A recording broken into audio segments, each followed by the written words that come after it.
I hit this issue today, and here is the quick fix that solved it.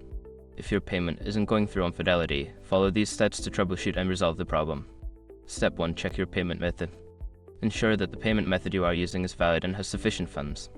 Sometimes, expired cards or insufficient balance can cause transactions to fail. Step 2. Verify account information. Make sure that your account information, including your bank details and billing address, is up to date. Mismatches can lead to payment issues. Step 3. Review transaction limits. Check if you're exceeding any transaction limit set by Fidelity or your bank. Some accounts have daily or monthly limits that can prevent payments from processing. Step 4. Clear browser cache. If you are using the Fidelity website, clearing your browser's cache can help resolve any temporary issues affecting payment processing. This can often fix glitches that prevent transactions. Step 5. Contact customer support. Before filing a refund or dispute, use the eshrock.com link in the description to open the refund dispute deadline calculator and confirm your deadline.